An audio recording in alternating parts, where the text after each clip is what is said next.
Hello दोस्तों, एक बार फिर से मैं हाजिर हूँ 17 अगस्त 2021 के डेली पीआईबी एनालिसिस के साथ। तो जितने भी इंपॉर्टेंट आर्टिकल्स हैं पीआईबी के, वो हम लोग कवर करने की कोशिश करेंगे। देखिए, ये वो आर्टिकल्स हैं पीआईबी के जिनको हमने करंट अफेयर्स में ऑलरेडी कवर किया है। आप जाके वो करंट अफेयर्स की वीडियो देख सकते हैं। अब मैं पीआईबी की वीडियो सुबह में अपलोड कर रहा हूँ 5:30 AM। मैं चाहूँ तो करंट अफेयर्स की वीडियो 6 AM पे यानी 6 AM पे अपलोड कर सकता हूँ, लेकिन मुझे ये पता है अगर मैंने तुरंत करंट अफेयर्स की वीडियो अपलोड की तो आप लोगों का देखने का मन नहीं करेगा, क्योंकि एक बार में एक वीडियो ही देखने की मोस्टली आदत होती है। इसीलिए मैं करंट अफेयर्स की वीडियो शाम को अपलोड कर रहा हूँ, लेकिन अगर आप चाहेंगे तो मैं उसको मॉर्निंग में अपलोड कर दूंगा। आप कमेंट कर दीजिएगा अगर आपको मॉर्निंग में करंट अफेयर्स की वीडियो चाहिए। मेरे लिए कोई इशू नहीं है, खैर मेरे लिए पीआईबी का इशू था जो कि अब लगभग सॉल्व हो गया है। मैं मॉर्निंग में उसको अपलोड कर पा रहा हूँ और मेरे लिए ईजी बढ़ रहा है। ये पहला आर्टिकल है सांसद आदर्श ग्राम योजना के तहत। देखिए, ये 6 अगस्त का आर्टिकल है। 6 अगस्त का आर्टिकल मैं बता इसलिए रहा हूँ क्योंकि एक लोगों ने कमेंट किया था कि ये तो कल का आर्टिकल ही नहीं, मैं पीआईबी उस हिसाब से नहीं। मैं चाहता हूँ कि कोई भी पीआईबी की न्यूज छूट न पाए। अब 15 अगस्त इंडिपेंडेंस डे पड़ गया तो पीआईबी कुछ खास आर्टिकल आए नहीं, तो मैंने देखा पीछे का कोई इंपॉर्टेंट आर्टिकल तो नहीं है, तो मुझे सांसद आदर्श ग्राम योजना मिल गया। फिर 14 अगस्त का एक आर्टिकल मिल गया, तो मैंने वो आज कवर कर लिए। 15 में प्राइम मिनिस्टर मोदी जी ने कई सारी चीजें लॉन्च की है, लेकिन वो करंट अफेयर्स की वीडियो में कवर करूंगा, क्योंकि सिर्फ लॉन्चिंग हुई है तो सिर्फ उसका नाम इंपॉर्टेंट है, किसने लॉन्च किया ये इंपॉर्टेंट है। कोई फैक्ट्स एंड फिगर्स उसमें दिए नहीं गए तो वो पीआईबी के हिसाब से इंपॉर्टेंट नहीं है। उसको मैंने करंट अफेयर्स में कवर कर लिया है। आप देख लीजिएगा, आपको समझ में आ जाएगा कि क्यों उसको करंट अफेयर्स में कवर किया गया है। सांसद आदर्श ग्राम योजना ये चर्चा में एक बार फिर से है। क्यों? क्योंकि minister of state for rural development ministry, उन्होंने राज्यसभा को संबोधित करते हुए बताया है कि सांसद आदर्श ग्राम योजना इसको इंप्लीमेंट करने के लिए गवर्नमेंट ऑफ इंडिया ने कई सारे स्टेप्स लिए हैं।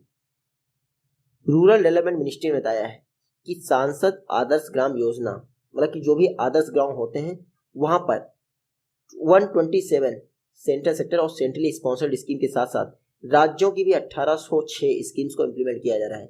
क्योंकि सांसद आदर्श ग्राम योजना नाम से ही स्पष्ट है कि इस गांव को मॉडल विलेज बनाना है, आदर्श ग्राम बनाना है। तो सबसे पहले जो सांसद है ये कोशिश करेंगे कि गवर्नमेंट ऑफ इंडिया की जितनी स्कीम्स हैं उनका बेनिफिट पहुंचाया जाए वहां के लोगों को। तो इसीलिए मिनिस्ट्री ऑफ रूरल डेवलपमेंट ने बताया है कि 127 ऐसी स्कीम्स हैं सेंट्रल गवर्नमेंट्स की जिनको सांसद आदर्श ग्राम योजना के तहत इंप्लीमेंट किया जा रहा है उन गांवों में जिनको अडॉप्ट किया गया है। 24 स्कीम्स ऐसी हैं 17 मिनिस्ट्रीज की जिनको सांसद आदर्श ग्राम योजना के तहत यानी उनके अकॉर्डिंगली थोड़ा बहुत संशोधित करके इंप्लीमेंट किया जा रहा है। सांसद आदर्श ग्राम योजना इसका इंप्लीमेंटेशन हो रहा है, ढंग से हो रहा है या नहीं हो रहा है, इसका रिव्यू पीरियडिकली होता है, यानी कि एक तय समय पर होता है। कौन करता है? नेशनल लेवल कमेटी करती है। याद रखिएगा, इस नेशनल लेवल कमेटी के चेयरमैन कौन होंगे? सेक्रेटरी रूरल डेवलपमेंट, यानी रूरल डेवलपमेंट के जो सेक्रेटरी होंगे वो इसके हेड होंगे। तो सांसद आदर्श ग्राम योजना इसका जो रिव्यू होता है पीरियडिकली, उसको नेशनल लेवल कमेटी द्वारा रिव्यू किया जाता है, जिसके हेड होते हैं सेक्रेटरी रूरल डेवलपमेंट। तो अभी 20 मिनिस्ट्रीज की स्कीम को इंप्लीमेंट किया जा रहा है सांसद आदर्श ग्राम योजना के तहत। वो सारी चीजें जो एक आदर्श गांव में होनी चाहिए वो इंप्लीमेंट हो रही है या नहीं, इनका रिव्यू किया जाता है नेशनल लेवल कमेटी द्वारा। सांसद आदर्श ग्राम योजना पूरी तरह से फ्लॉप स्कीम रही है, लेकिन हमें पढ़ना है तो हम पढ़ लेते हैं। कब लॉन्च हुई थी? 2014 में। किसके बर्थ के मौके पर? तो जयप्रकाश नारायण जी के बर्थ के मौके पर इसको लॉन्च किया गया था। टारगेट क्या था? देखिए, 2014 में लॉन्च हुई थी और ऐसा कहा गया था कि 2019 तक प्रत्येक सांसद को 3 विलेजेस को डेवलप करना है, जिसमें 2016 तक 1 विलेज और 2019 तक 2 और विलेज, यानी कि 2014 से 2019 तक 3 विलेजेस को डेवलप करना था। फिर 2019 से 24 तक यानी 5 वर्षों में 5 और विलेजेस को डेवलप करना था, यानी टोटल 8 विलेज को डेवलप करना था एक एमपी के द्वारा। लेकिन आपको पता ही है एमपी वाले के जो मेंबर ऑफ पार्लियामेंट है वो कितने कामकाजी है हमारे देश के लिए। Even prime minister Modi ji ने 8 विलेज लिए हो तो मुझे नहीं जानकारी है ऐसी, ठीक है। एक ही 2 विलेज की जानकारी है प्राइम मिनिस्टर मोदी जी के। तो अब मैं ज़्यादा पॉलिटिकल हो जाएगा, आगे जाने की जरूरत नहीं है। तो आप समझ सकते हैं कि सांसद आदर्श ग्राम योजना पूरी तरह से फ्लॉप स्कीम रही है। लेकिन जब ये लॉन्च हुई थी तो लोगों ने भाई बहुत बढ़िया स्कीम है, एक गांव एक सांसद ले लेगा तो पूरे देश के गांवों की किस्मत बदल जाएगी। लेकिन आप देख लीजिए, ग्राम पंचायत लेवल बेसिक यूनिट हो रहा है डेवलपमेंट के लिए, यानी एक ग्राम पंचायत आपको लेनी है। लोकसभा एमपी अपने लोकसभा कॉन्स्टिट्यूएंसी से ले लेंगे, राज्यसभा एमपी अपने राज्य जहां से वो सिलेक्ट होकर आए हैं वहां से कोई भी एक स्टेट ले सकते हैं, और जो नॉमिनेटेड पर्सन होगा वो ऑल ओवर इंडिया में किसी भी डिस्ट्रिक्ट को ले सकता है। अभी तक याद रखिएगा, 2111 ग्राम पंचायत को गोद लिया गया है। आपको बस इतना याद रखना है, ठीक है। 2111 में से 1618 के लिए 1618 के लिए डेवलपमेंट प्लान इशू किए गए हैं। तो यानी कागजों पे बहुत कुछ काम हो गया है लेकिन अस्तित्व में नहीं आया। 2014 में जो स्कीम लॉन्च हुई हो 2021 तक कुछ ना हुआ हो, इसका मतलब कितना ज्यादा हम लोग सीरियस है उस स्कीम के लिए, ये समझ लीजिए। तो सांसद Adarsh Gram Yojana ministry of rural development की स्कीम है, 2014 में लॉन्च की गई थी। ये बेसिक फैसिलिटीज हैं, कैसे डेवलप करना है ये बताया गया है।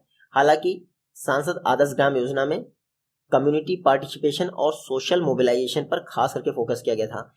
आदर्श ग्राम योजना का मेन टारगेट यही था कि लोगों को गांव से बाहर जाने से रोकना, खास करके जो एग्रीकल्चर फील्ड में लगे हुए लोग हैं वो एग्रीकल्चर को छोड़कर लेबरिंग कर रहे हैं उनको जाके रोकना, लेकिन ये कुछ नहीं हो पाया।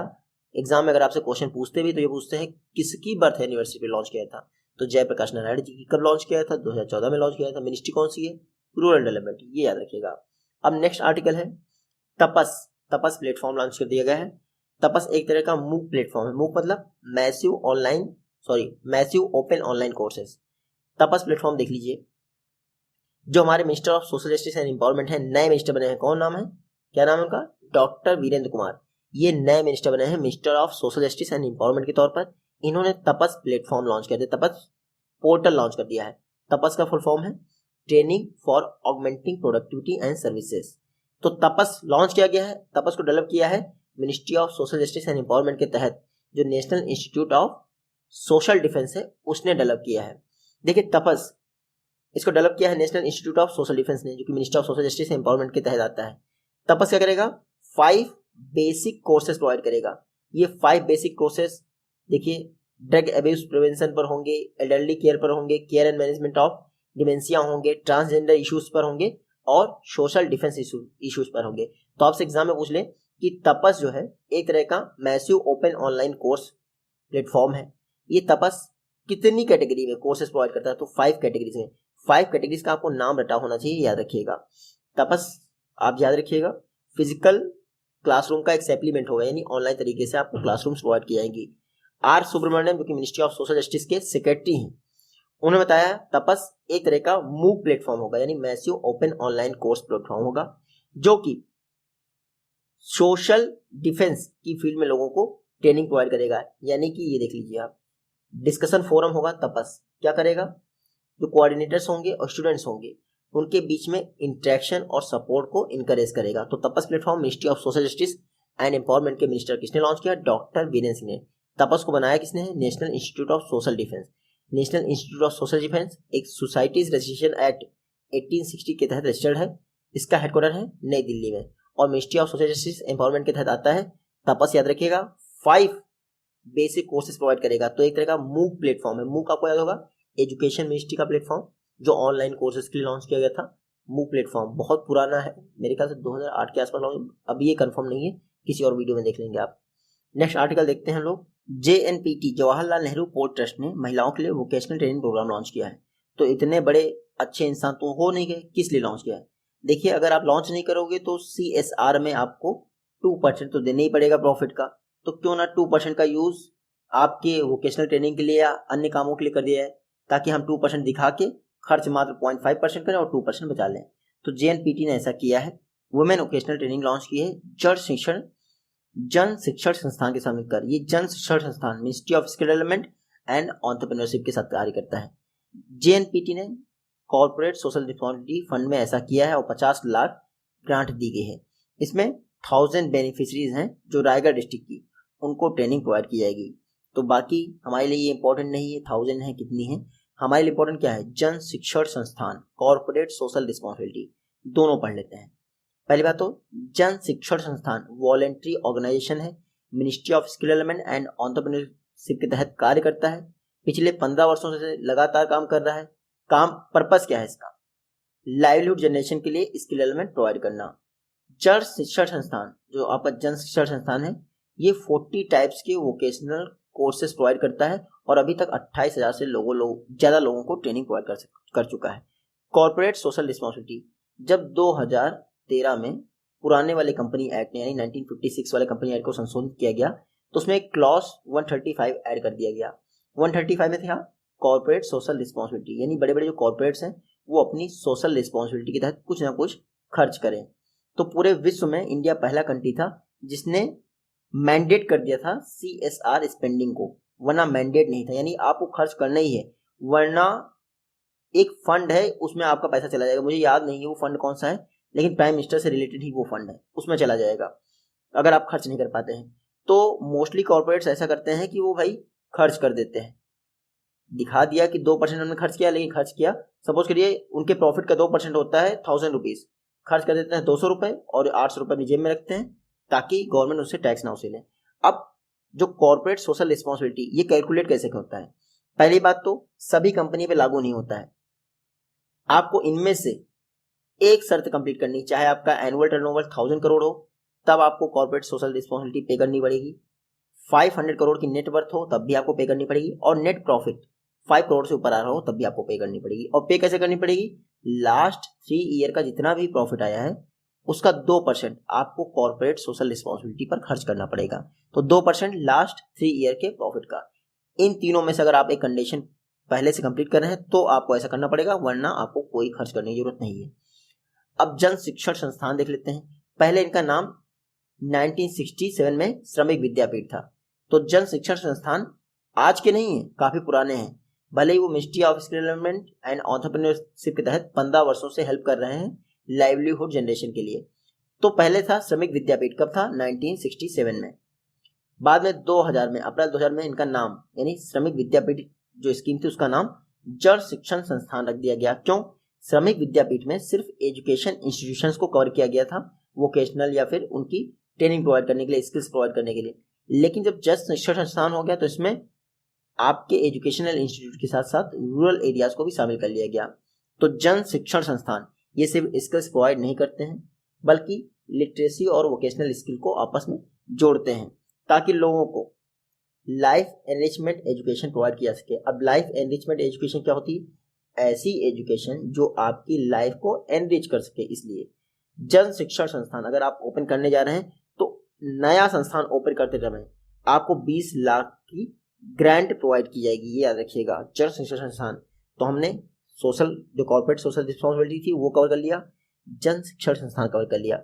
अब अगला आर्टिकल बहुत अजीब सा है, टेक्नोलॉजी बेस्ड है, ministry of science and technology का है।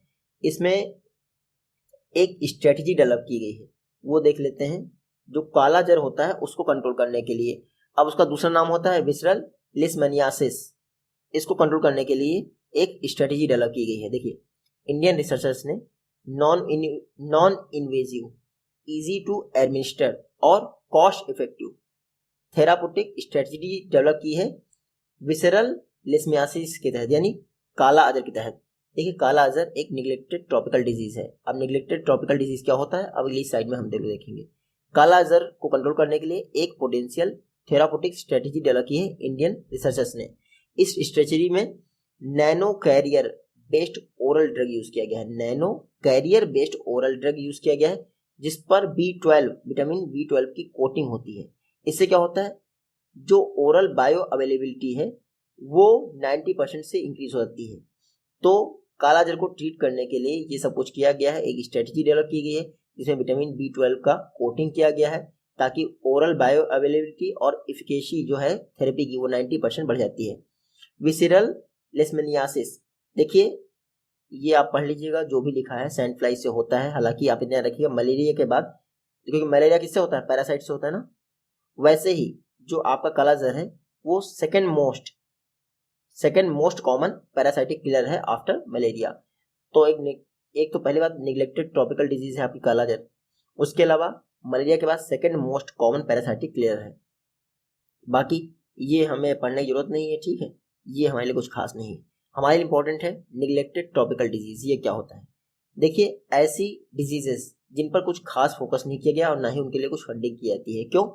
क्योंकि पहली बात तो ये ट्रॉपिकल डिजीज में आती हैं, और निग्लेक्टेड इसलिए इसका टर्म यूज किया गया कि डेवलप्ड कंट्रीज को इनसे कोई फर्क नहीं पड़ने वाला खासकर, ठीक है।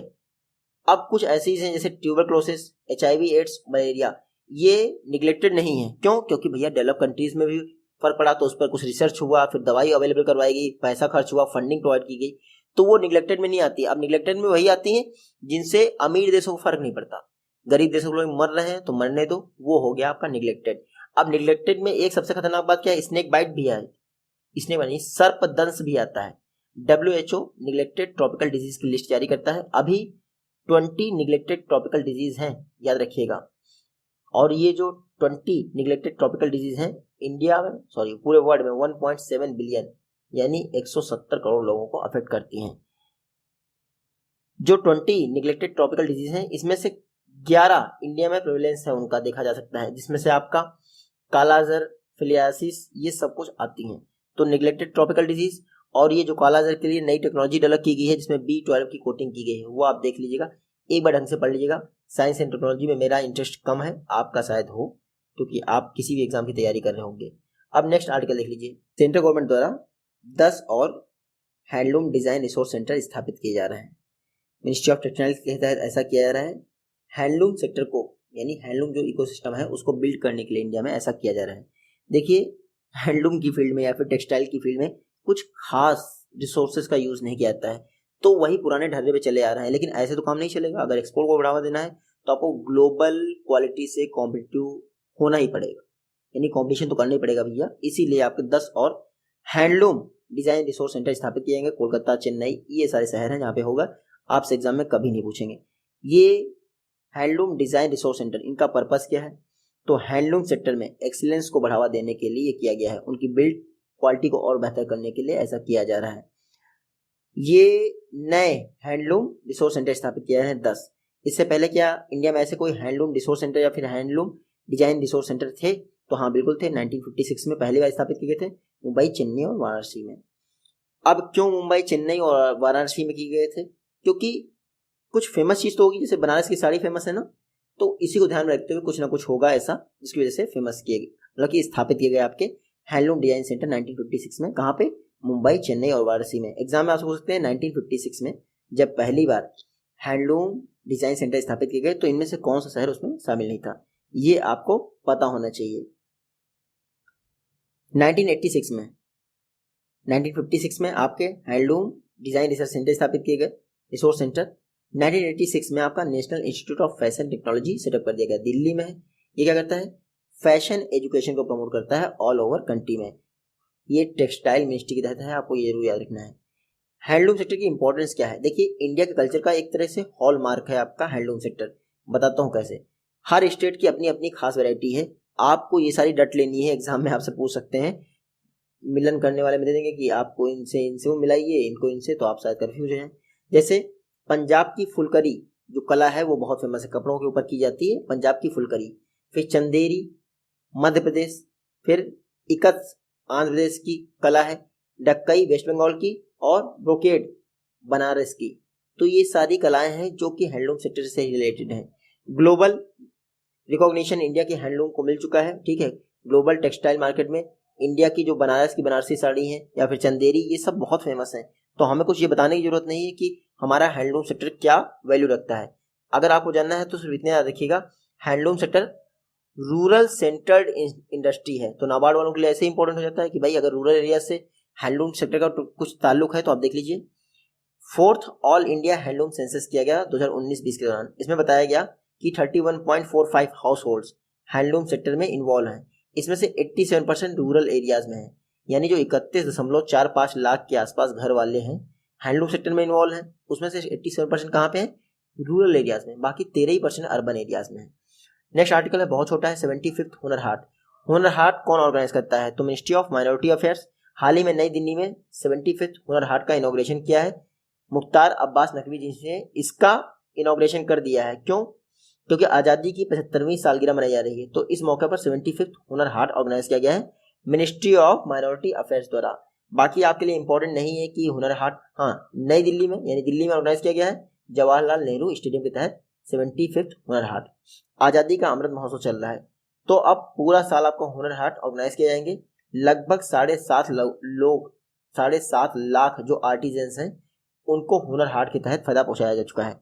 75th आज़ादी का अमृत महोत्सव चल रहा है, तो इस दौरान 75 अमृत महोत्सव पार्क कंस्ट्रक्ट किए जाएंगे। क्या, मिनिस्ट्री ऑफ माइनॉरिटी अफेयर्स ने कहा है कि 75 अमृत महोत्सव पार्क स्थापित किए जाएंगे वक्फ बोर्ड की जो लैंड्स हैं उन पर। और ये कैसे, जो वक्फ तरक्कियाती स्कीम है या फिर प्रधानमंत्री जन विकास कार्यक्रम, इसके तहत ये अमृत महोत्सव पार्क स्थापित किए जाएंगे। तो ये दोनों scheme ministry of minority affairs की स्कीम है।